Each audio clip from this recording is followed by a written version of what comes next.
Fridays page number 70 இருக்கிறது பார்த்துட்டு இருக்கோம். Name the rays in the given figure. First ray. Rays அப்படின்னா என்ன அப்படின்னு பார்த்தோம்னா, so it has a starting point. அதாவது இங்க starting point இருக்கு. அப்படியே போயிட்டே இருக்கும். That means what? It has no ending point. இந்த மாதிரி ஒரு arrow mark போட்டோம்னா என்னது? இது வந்து ஒரு starting point. A அப்படின்ற starting point இருக்கு. இது B பார்த்தீங்கன்னா it has no end. அப்படி போயிட்டே இருக்கும். அதுதான் நம்ம என்ன சொல்லுவோம்? ரே அப்படின்னு ரெப்ரசென்ட் பண்ணுவோம். இந்த ஏபி அப்படின்ற ரேவை எப்படி ரெப்ரசென்ட் பண்ணுவோம்? ஏபி போட்டுட்டு மேல ஒரு ஆரோ மார்க் பாத்தீங்கன்னா இதுதான் வந்து ஏபி ரே. இப்ப அதுவே வந்து பில ஸ்டார்டிங் பாயிண்ட் இருக்கு, போயிட்டே இருக்கு. இங்க ஏல வந்து போயிட்டே இருக்கு. இதை எப்படி ரெப்ரசென்ட் பண்ணுவோம் அப்படின்னு பாத்தீங்கன்னா பி ஏ, அதுக்கப்புறம் இந்த மாதிரி போயிட்டே இருக்கும். கிளியர்? இங்க நம்ம ஸ்டார்டிங் பாயிண்ட் இங்க இருக்கிறதுன்றது இந்த பாயிண்ட் ரெப்ரசென்ட் பண்ணும். இந்த ஆரோ மார்க் போயிட்டே இருக்கு அப்படின்றது என்ன ரெப்ரசென்ட் பண்ணும்? ஏவை ரெப்ரசென்ட் பண்ணும். சோ எங்க ஸ்டார்டிங் இருக்கு, எங்க இருக்கு, எங்க முடிய போகுது, இல்ல அப்படியே போயிட்டே இருக்குன்றத டிட்டர்மைன் பண்ணி நம்ம ரேஸ் போடணும். கிளியரா? ரேஸ்க்கும் லைனுக்கும் நம்ம டிஃபரன்ஷியேட் பண்ணிக்கணும். லைன்னா என்னன்னு பாத்தீங்கன்னா no starting point, no ending point, போயிட்டே இருக்கும். சோ ஏபி அப்படின்னு ஏபி இஸ் லைன் அப்படின்னா என்ன அர்த்தம்? இதுக்கு ஸ்டார்டிங்கும் இல்ல எண்டிங்கும் இல்ல, ரெண்டு பக்கமும் டபுள் ஹெடட் ஆரோ மார்க்ல போயிட்டே இருக்கும். இது நம்ம என்ன எப்படி போடுவோம் அப்படின்னு பார்த்தோம்னா ஏபி போட்டு மேல ஒரு டபுள் ஹெடட் ஆரோ மார்க் போடுறதுதான் லைன். அடுத்தது லைன் செக்மெண்ட்னா என்னது? சோ இது மூணு தான் நிறைய பேர் குழம்பிப்பாங்க. லைன் செக்மெண்ட்னா என்னன்னு பாத்தீங்கன்னா ஸ்டார்டிங் பாயிண்ட்டும் இருக்கும், எண்டிங் பாயிண்ட்டும் இருக்கும். கிளியரா?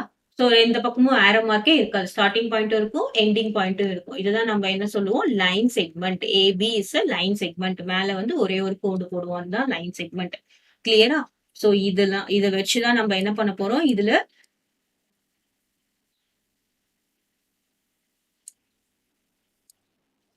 இந்த ஃபிகர்ல எதெல்லாம் லைன் எதெல்லாம் ரே அப்படின்னு சொல்லிட்டு நம்ம மார்க் பண்ண போறோம். கிளியர்? ஃபர்ஸ்ட் பார்த்தோம்னா இந்த டி அப்படின்ற பாயிண்ட் மிடில்ல இருக்கு. அப்போ டீன்றது ஒரு ஸ்டார்டிங் பாயிண்ட் வச்சுக்கிட்டோம்னா see here DA. DA is a ray. Okay, டீல ஒரு ஸ்டார்டிங் பாயிண்ட் இருக்கு, ஏ போயிட்டே இருக்கு. அதுக்கப்புறம் டீல இருந்து பி, டிபி இஸ் அ ரே. அதுக்கப்புறம் பார்த்தோம்னா டிசி, டிசி இஸ் அ ரே.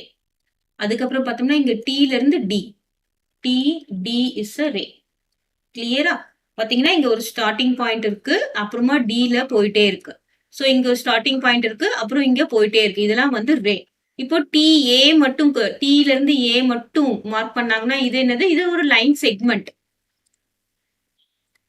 ஓகேவா? நம்ம டிஏ அப்படி ரெப்ரசென்ட் பண்ணி என்ன பண்ணுவோம்? டிஏ ரெப்ரசென்ட் பண்ணி ஒரே ஒரு கோட் மட்டும் போட்டோம்னா அது என்னது? Line segment.